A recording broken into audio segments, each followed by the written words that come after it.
life. He's a great bloke. Good evening, Mr. Dave Seeger.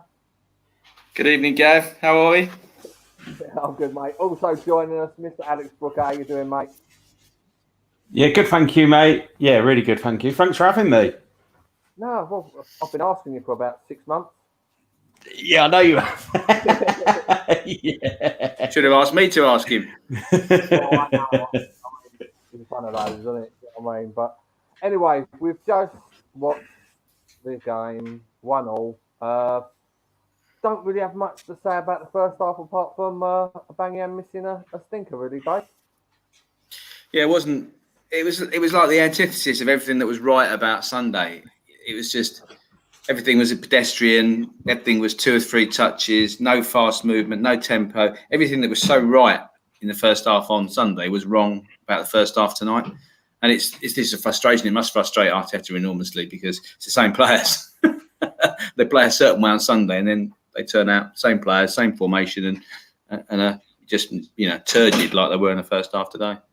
I think it was just slower, wasn't it? But I mean, if Aubameyang had scored that, I think it would have still been fairly deserved. I think at that point, I thought it had gone in. I went to say get in. I looked like a right dick because I thought when he missed it, I was surprised. No change there then. I was surprised how he hadn't even hit the target though. That was the first thing.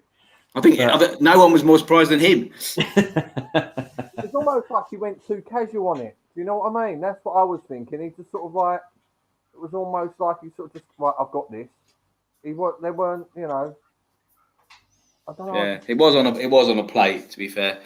But there were so few moves like that in the first half, incisive, quick, and that's what we were doing time in, time out against Leeds in the first half. And it was a rarity today. It got much better in the second half, but I just thought Odegaard wasn't on the ball enough for me in the first half. The more he got on the ball, the better we looked. He looks decent, doesn't he? He does look decent, Odegaard. I really like him for what I've seen of him so far. It's kind of weird one, isn't it? Because when he come in, I kind of, as much as I'd heard he'd had a good season at Sociedad, and he's not one of those people where you get people who go, oh yeah, he's been brilliant. I've never seen Odegaard play until he played for us the other week. But I generally, when Denis Suarez came a couple of seasons ago and that didn't quite work out, and you did think to yourself, it's not easy to come in and suddenly hit the ground running. But I think he's looked all right so far. He does. He looks sharp. He looks bright, doesn't he? Yeah, I saw a really good interview. It was actually a few months ago, but it was Monreal was interviewed about his time at Arsenal, just general football interview, and he said that he was really worried at the beginning of this season when they weren't renewing the loan for Odegaard because he'd been so absolutely critical to their great season last season. I thought, well, if Nacho's saying that, and I trust his opinion. So and he was integral to everything Sociedad did last year. They surprised everybody. He had a really good season, and apparently he was at the fulcrum of all the good stuff they did. So yeah, I just like there was a pass that he's done sort of about 3/4 of the way through the second half, and it was just the timing of it, and it was sort of first touch. He didn't have time to think, and it's been a while since we've had somebody in that position that is that quick and that sharp with the ball. Do you know what I mean? And I don't really want to sort of go back to Ozil's glory days and all that, but it was almost like he just sort of glides around. He reminds me more of like Bergkamp, the way Bergkamp used to sort of glide around the pitch. He didn't really sort of notice him too much until he's just looking for them sort of slide raw balls. You know what I mean? It's also you get the impression he knows what he's going to do with it before he receives it, which is always a sign of a class act, to be honest. Yeah, no, fair one. Lets the ball do the work. He lets the ball go past him. If he doesn't need to control it, he won't. He'll let the ball do the work. When he was offside, I know he was offside in the first half, but when he went to square the ball, that was so Alex Hleb, wasn't it? Oh my God, it was infuriating. Yeah. Instead of shooting? Yeah, it was just God, like when he I know he was offside in the end, but he kind of wriggled through and you're just thinking hit it, and he goes to square it, and it was like, oh. Yeah, what? Leave the dog. He's fine. All right, sorry, I've got a dog issue going on here. He keeps tapping at the door and I can't get up to open it. For some reason, I don't know why, we're not appearing on Facebook, on my Facebook page. I've no idea why that is. I'm trying to press more buttons, but I've no idea why that's happened. Every week when Gav's hosting it, Alex, everyone takes a mick out of him because it's like the blind leading the blind. It just goes completely wrong. There's no way in the world that it ever goes right. We'll just talk amongst ourselves. It's all right, mate. I've been part of worse live broadcasts. Every Friday.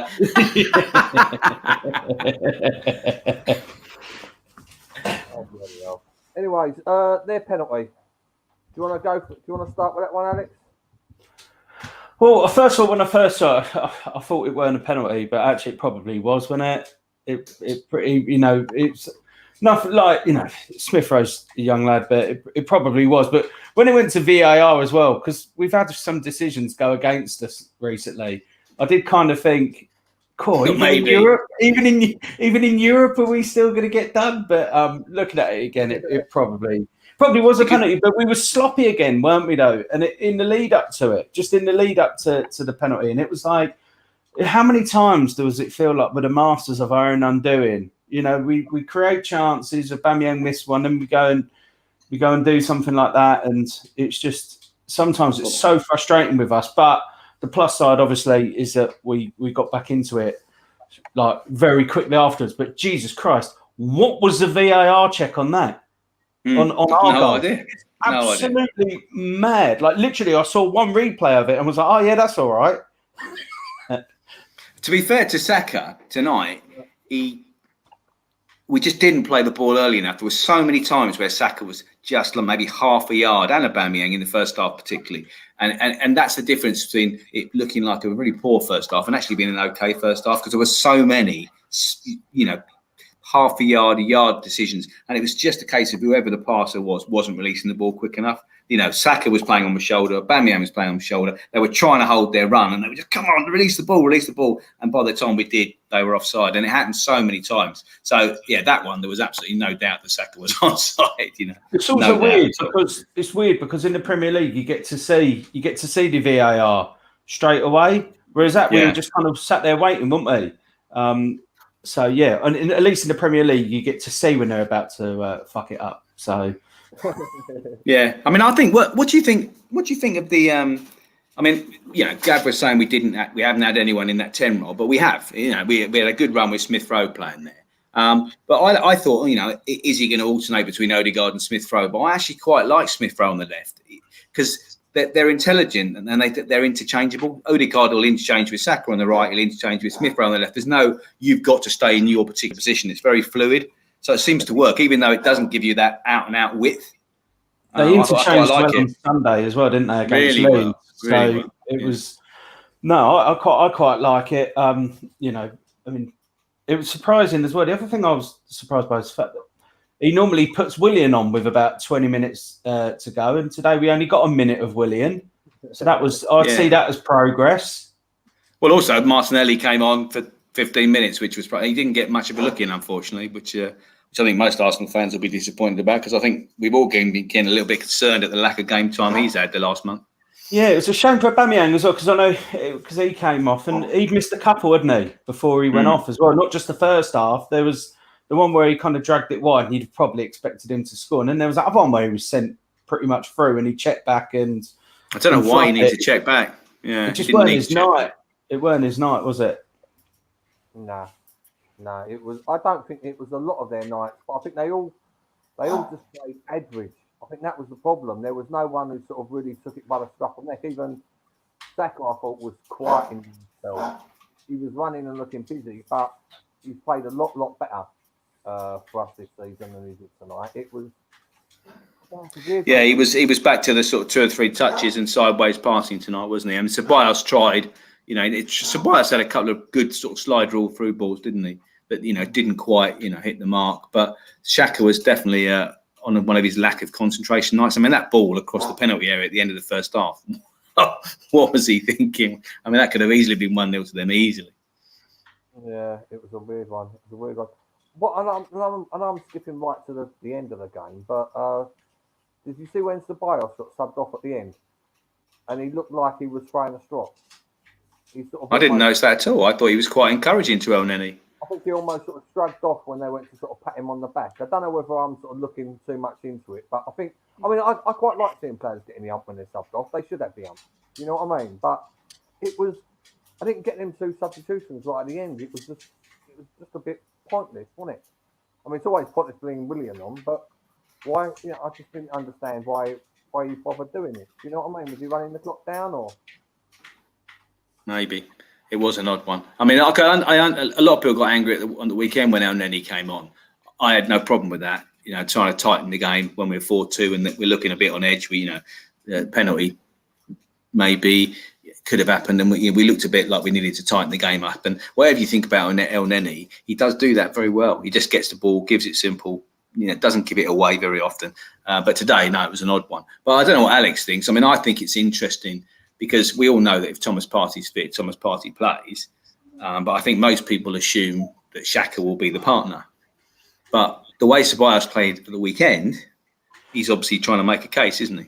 He's had a couple of good games, Ceballos. He did play really well on Sunday, and he played well again tonight. I'm kind of just frustrated tonight because honestly, I know the changes were made late, but it did feel like that game. I don't know that if we'd have really pushed on, and it felt like we could have got at least. I know Aubameyang's missed a couple, but it felt like we could have got at least a couple more goals in that game. And it's weird with this one because we keep talking about. I know we've got an away goal, even though it's like the next leg we're playing in Greece.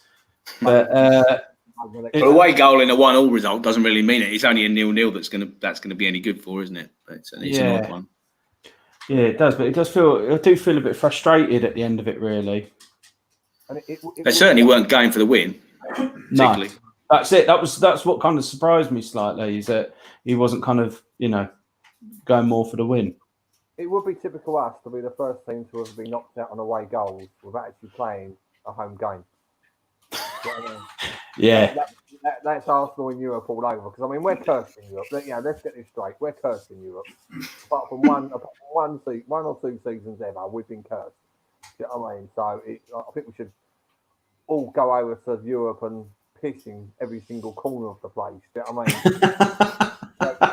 mean? in Europe. But I thought we was. I don't know. I mean. It was almost like the pitch wasn't doing us any favours and we couldn't get used to the pitch. It just almost seemed like the ball was sticking too much. Certainly, we weren't moving the ball as fast as we did at the weekend, definitely. No. We were just, before you came on, Dave, me and Gav were just chatting about the centre-half pairing, because obviously he's gone with Gabriel and Luiz the last couple of games.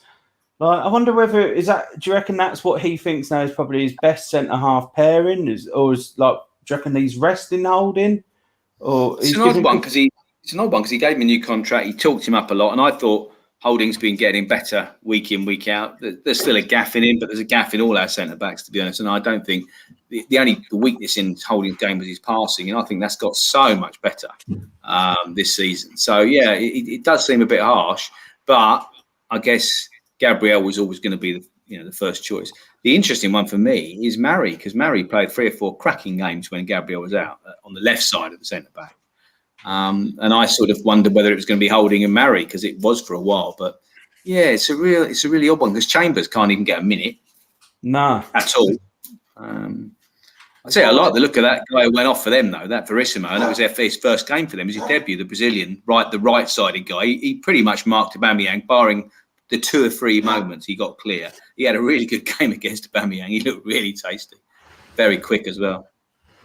It's weird, Dave. You more or less said exactly the same as what me and Alex said before we started the podcast with regards to the centre back. So that's it looks like they're saying to Luiz, "We'll give you another year's contract." This is what the media is saying, but you've got to accept there's going to be less game time, and it's going to be with a view to being a coach. And the question is that what David Luiz wants, or does he want to be does he want to play for another year and play every week? In which case, there's no point in him signing that extension if he's happy to be a coach. Because whatever he does on the pitch, and I know we've all had moments where we despise the guy for the errors and he's cost us games, it does seem that everyone says he's a brilliant guy to have around the place. And he's brilliant with the young players. He's a great influence, off the pitch at Colney. So it's an interesting one.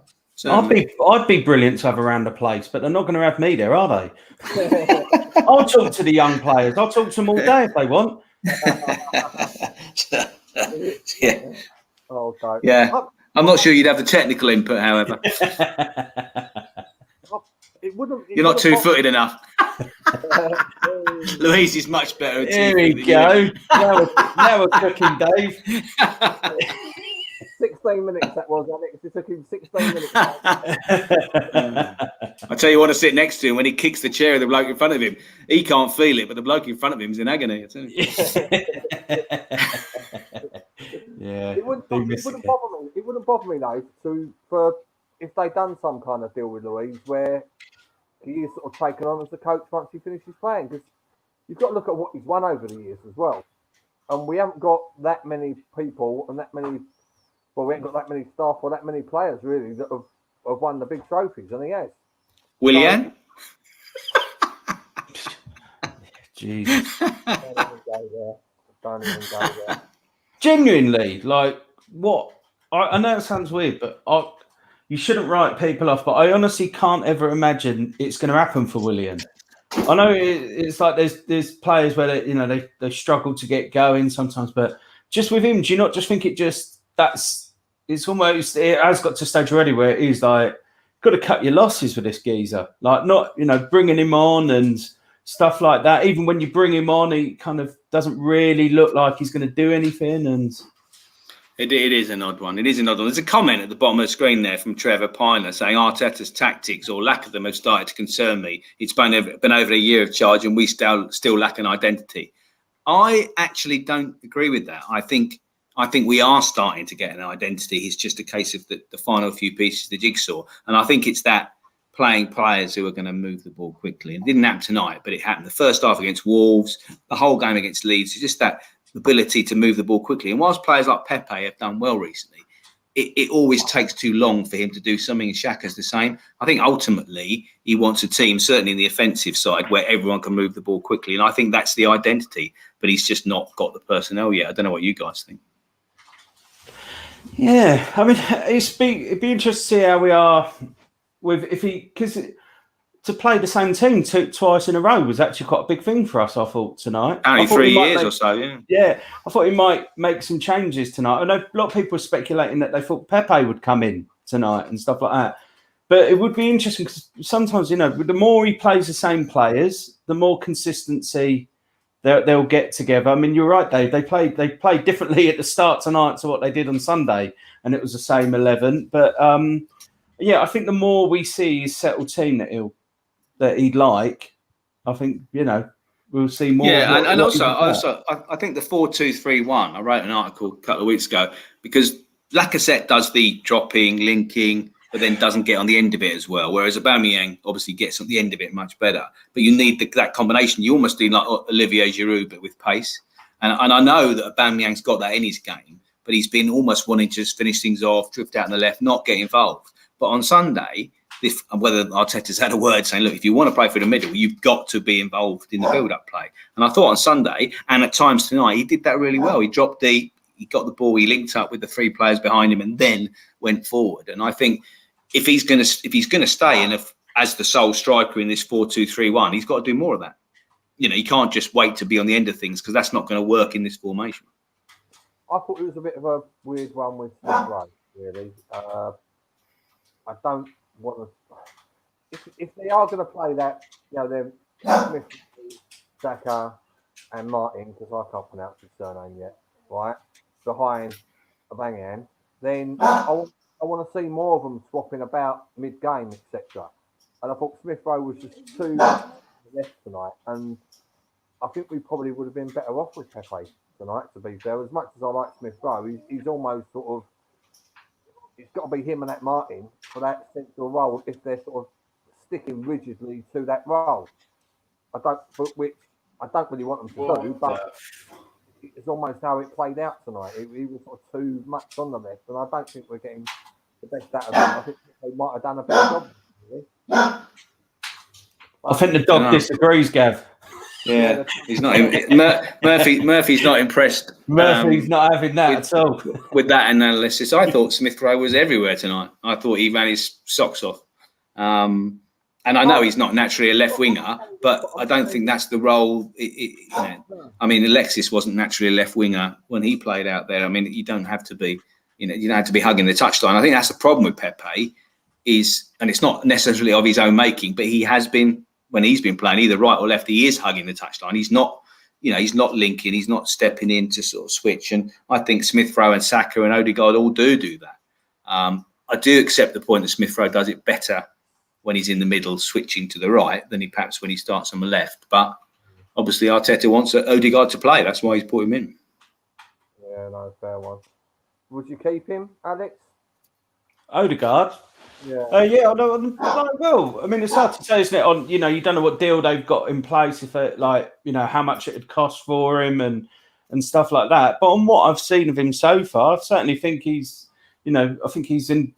playing well. I'd certainly, given like some of our other signings, like Willian, I'd much prefer Odegaard playing already, and he's only been at the club a month. So on the basis of that, I certainly think it's definitely given us another decent option, because we are quite reliant at the moment on the Saka certainly and Smith Rowe to an extent, and it is good to have him in there if you can get Pepe playing all right. And if Lacazette's got to feel a little bit hard done by at the moment, isn't he? If he's not, I don't know how he gets back in really at the moment, unless he plays instead of Aubameyang. I'm not sure. No, well, I think we've only got how many games? 14 games left to go, whatever it is, and they're not going to give him a new contract. If they were, they would have offered him one by now. He's got a year left in June. I think they're going to try and cash in while they still can and get some money for him. So, if that is the case, then you can understand why they're going to play the guy they've given a massive extension and a bumper pay rise to over Lacazette, even though Lacazette was playing quite well. As I say, I'll go back to that point I made before. Lacazette does all this dirty work and the link-up play very, very well, almost like Firmino does, for Liverpool, whereas he's not that glory striker. He's involved in the link-up play and he's letting the other guys take the glory. But equally, you've got to get on the end of moves. And Lacazette doesn't seem to have the pace or the inclination to get across his man. There's so many times recently where we've had a great move and we've cut it back and he's been behind the defender. He's just got to make that. Whereas Aubameyang, if he is in that situation, he will get across the man. He will try and get that ball. Whereas Lacazette tends to sort of wait for that sort of opening, if you like. I don't know if that's been unfair on him, but that's the way I see it anyway.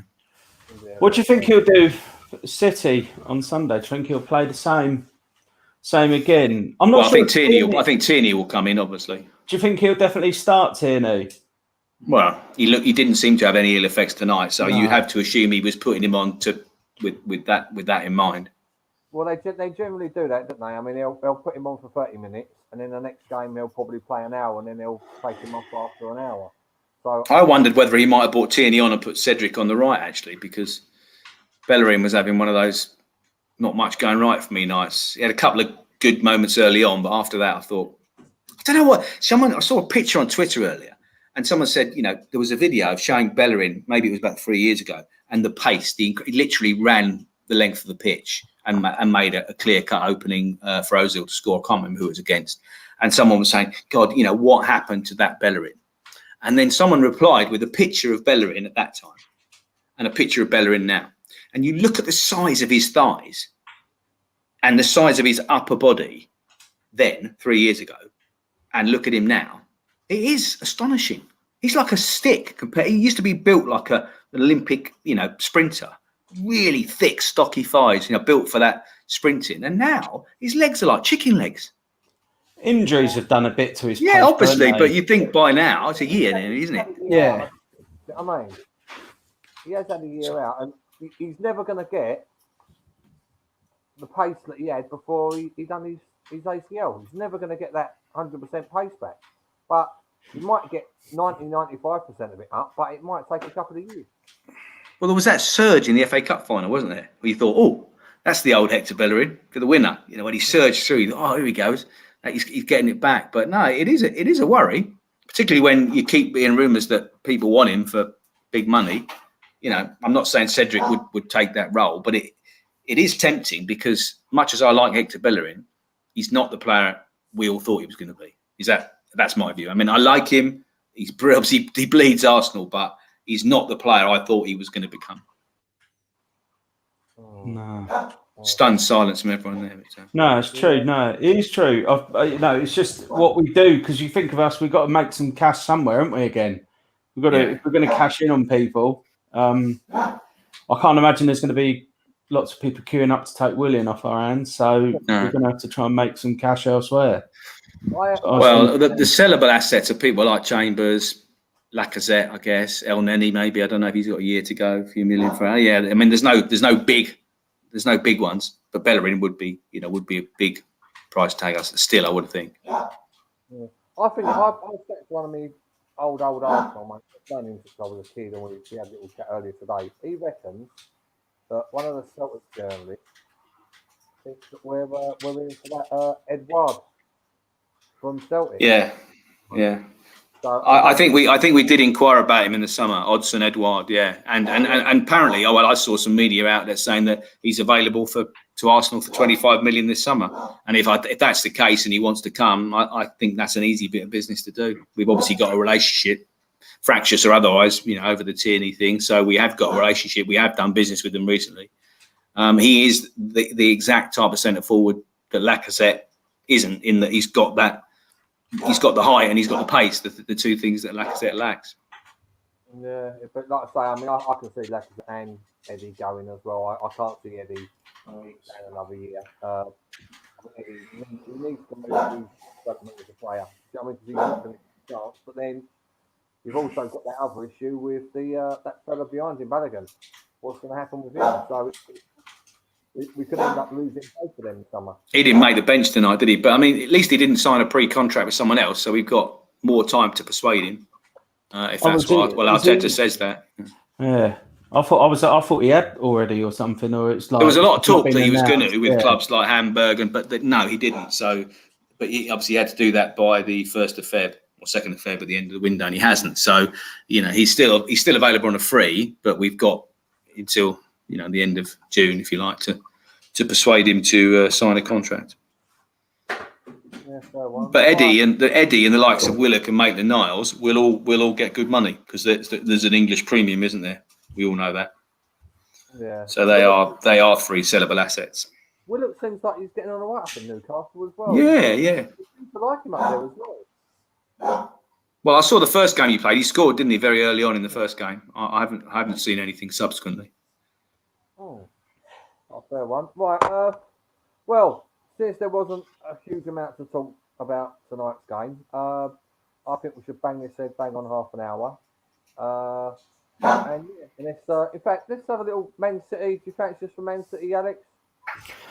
I'd like to be confident, but the way they're playing at the moment, I wouldn't be so sure. And they've got De Bruyne coming back, haven't they? Which is good for us. That's lovely to know that he's kind of coming back in time for the weekend.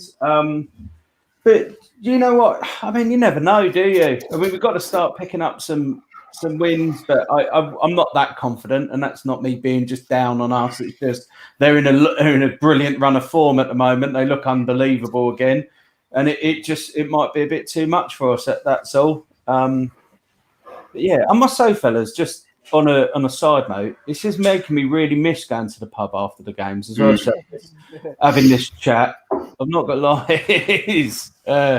Yeah, Jesus Christ, it's been too long, isn't it? Well, it was March. Well, it's nearly a year. Yeah. Do you reckon we will get him back in before the end of the season? No.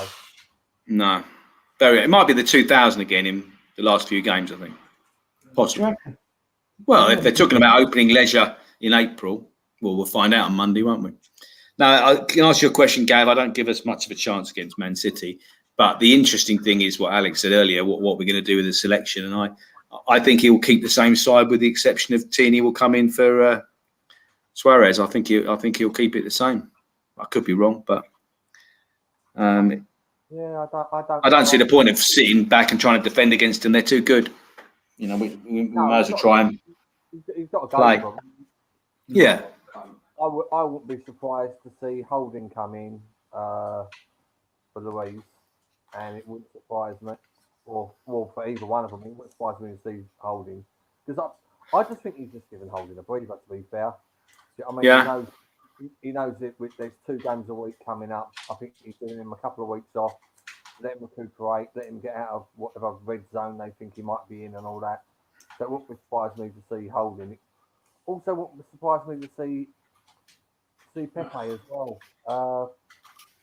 Yeah, I don't know what Partey's situation is. I mean, obviously he didn't fly out for this, but I think he is training. So whether he's going to be ready or not, I think he's got what's called Arsenalitis, Dave, where you don't get injured for about 6 years, right? Yeah. You come to Arsenal and you're constantly injured. It's mad with his injury record, isn't it, Gav? When you look at what it was like, Atletico Madrid, he was like Mr. Consistent, always playing, never injured, such a high level of performance, and then he kind of comes to us, gets a couple of injuries. Absolute textbook Arsenal. And they said this week it's because he's been trying too hard to impress his new coaching team. Yeah, right. They just spent 50 million on because they know how good you are, mate. We've been begging for you to come to us for like about 10 years. Back since Vieira left, we've been begging for such a player like that. Do you know what I mean? And, oh, ridiculous! It just don't seem right, our injury record. And I know there was one of these rumours that it was due to the firmness of the training ground or something like that. Remember that? Yeah, that one cropped up again the other week, didn't it? The firmness of the training ground. I honestly think if it was the firmness of the training ground, I know we're not exactly flush for cash at the moment, but I really think if the medical people had thought that, we might have done something about it. I'd like to think, I know that sometimes we're not run in the best way, but it's like, Jesus Christ. Well, it's only a few sprinklers, isn't it? Let's face it. Get a couple of hose pipes out on it. Yeah. But we'll see. Like I say, I don't particularly fancy us against Man City. I think, I don't fancy anyone against Man City. Yeah, that's it, Dave. It's like, I don't want to be like down on us, but it's just I just think they're just a different level at the moment. But the interesting thing is, it's not like anyone above us is pulling up trees. Everton lost again. Spurs are starting to lose. No one's, teams that are above us are dropping like flies, like Southampton. Wolves, who were above us, a few months ago, they're nowhere. So there's a lot of teams that are sort of very, very inconsistent. We're not on our own, with the exception of those top 3 or 4. I mean, okay, Chelsea have put a run together since they changed the manager, and I think top 4 is out of the question. But to go from where we are to 6th in a matter of weeks, it's not inconceivable. It's really not, because no one's pulling up trees. We've only got Leicester after them, haven't we? So, and Leicester, what are they, 3rd at the moment with a game in hand? Yeah, but even them, they do a couple of good wins and they have an awful loss, and they're not Man City level, and we'll see. Do you remember? Thank you. So I'm saying thanks to the other half for getting me another can of beer. Remember years ago when we were really sound effects. Alex, Gav does that with his tongue and his cheek, But, remember, when we were really good and when Man United were really good, and when teams when I was a lad, right, they would actually concede that even their best team wouldn't win. So they'd actually rest players against Man United or rest players against us. There's almost a call against Man City, right, for us to sort of rest a few players for the second leg of Europa. But we are the Arsenal. That's what Wenger would have done. Made a decision about which game was more important. Yeah, but you know what I mean? Benfica is more important. Yeah. So there is almost a case to do that, isn't there?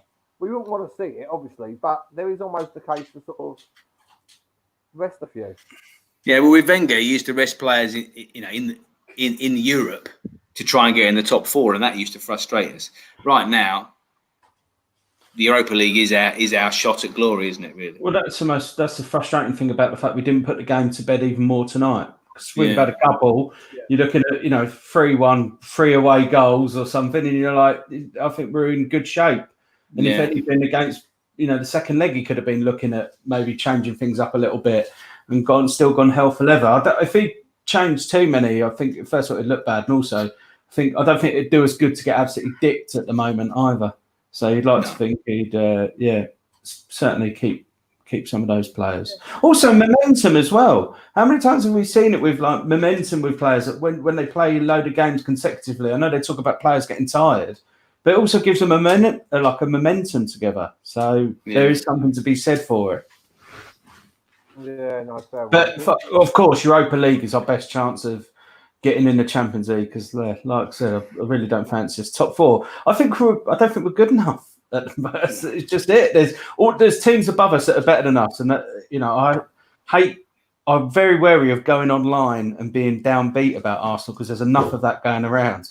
But it is like we're just it's there are teams that are better than us, so we've got to try and get to that level. And I think playing the strongest team against City hopefully will be part of that.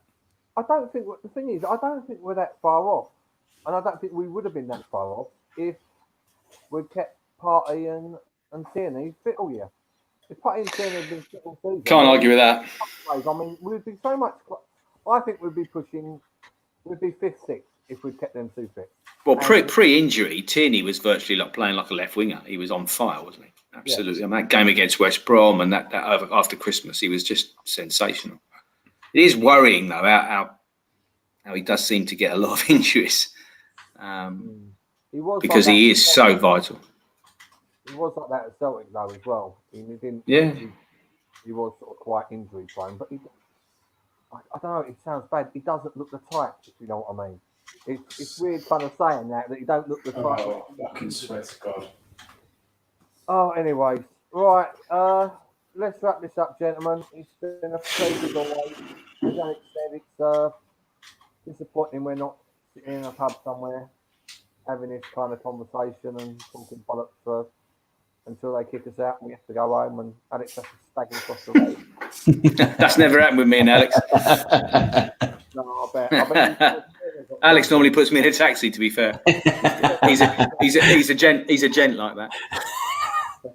And I'm not joking either. Just get into King's thanks for coming on though, Alex. No, thanks for having me, fellas, and I hope to do it again soon. It's been a pleasure. Thank you. Well, write that down, Gav. Yeah, cheers. Yeah, let us know when you're available, mate, and we'll chuck you in. Lovely stuff. Thanks a lot, fellas. Cheers, guys. Hold on, this is the point where you have to watch me try and do the press the buttons. Paul, who normally who does the editing for this, for the people that watch playback, loves this part. And I normally moan that my laptop is so old. I need a new laptop. My brain is so slow, is what he normally says. Anyway, gents, so until next time, up the Arsenal. Up the Arsenal. Up the Arsenal.